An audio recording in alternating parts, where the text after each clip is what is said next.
രണ്ടാം ലോക മഹായുദ്ധത്തിൻ്റെ കാരണങ്ങളും ഫലങ്ങളും. ഒന്നാം ലോക മഹായുദ്ധത്തെക്കാൾ തികച്ചും ഭീകരമായിരുന്നു രണ്ടാം ലോക മഹായുദ്ധം. ഒന്നാം ലോക മഹായുദ്ധാനന്തരം ഒപ്പുവച്ച ഉടമ്പടി യുദ്ധത്തിൻ്റെ മുഴുവൻ ഉത്തരവാദിത്വവും ജർമ്മനിയുടെ മേൽ അടിച്ചേൽപ്പിച്ചു. സഖ്യകക്ഷികൾ ജർമ്മനിയെ നിരായുധീകരിക്കുകയും കോളനികൾ തട്ടിയെടുക്കുകയും ചെയ്തു. ഇത് ജർമ്മൻകാരിൽ പ്രതികാര മനോഭാവം വളർത്തി.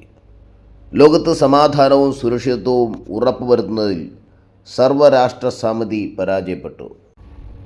തുടക്കം മുതലേ വൻ ശക്തികളുടെ കയ്യിലെ കളിപ്പാവകളായി അത് മാറി. ലോകത്തിലെ ഭൂരിഭാഗം കോളനികളെയും കമ്പോളങ്ങളെയും നിയന്ത്രിച്ചിരുന്നത് ബ്രിട്ടൻ, അമേരിക്ക, ഫ്രാൻസ്, ഹോളണ്ട് എന്നീ രാജ്യങ്ങളായിരുന്നു. എന്നാൽ ഇറ്റലി, ജപ്പാൻ, ജർമ്മനി എന്നീ രാജ്യങ്ങൾക്ക് കോളനികളൊന്നും ലഭിച്ചിരുന്നില്ല. ഇത് രാജ്യങ്ങൾക്കിടയിൽ കടുത്ത അസംതൃപ്തി ഉണ്ടാക്കി. ആ സാഹചര്യത്തിൽ മറ്റു ചെറിയ രാജ്യങ്ങളെ ആക്രമിച്ച് തങ്ങളുടെ സാമ്പത്തിക ഭദ്രത ഉറപ്പുവരുത്തുവാൻ ഇറ്റലി, ജർമ്മനി തുടങ്ങിയ രാജ്യങ്ങൾ ശ്രമിച്ചു. അക്രമോത്സുകമായ ദേശീയത, ന്യൂനപക്ഷ പ്രശ്നങ്ങൾ, 1929 സാമ്പത്തിക മാന്ദ്യവും 1930 ഹിറ്റ്ലറുടെ പോളണ്ട് ആക്രമണം രണ്ടാം ലോക മഹായുദ്ധം പെട്ടെന്ന് പൊട്ടിപ്പുറപ്പെടാൻ കാരണമായി.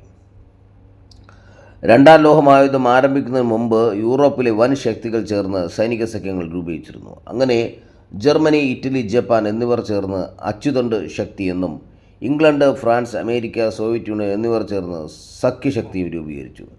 1941 ജപ്പാൻ അമേരിക്കയുടെ കീഴിലുള്ള നാവികേന്ദ്രമായ പോൾ ഹാർബർ ആക്രമിച്ചതോടെ അമേരിക്കയും യുദ്ധത്തിന് പങ്കാളികളായി.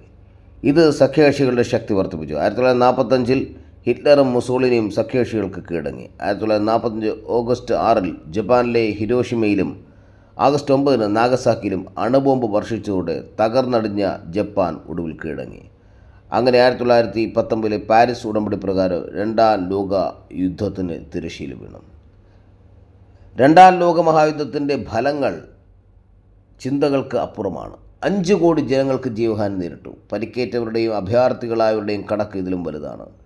സമ്പദ് വ്യവസ്ഥയെ യുദ്ധം തകർത്തു.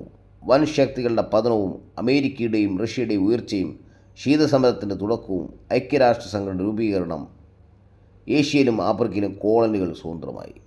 ഇങ്ങനെ ഒരു പ്രത്യേക തരത്തിൽ രണ്ടാം ലോക മഹായുദ്ധം ഉണ്ടാക്കിയ ഫലങ്ങൾ വളരെ വലുതാണ്.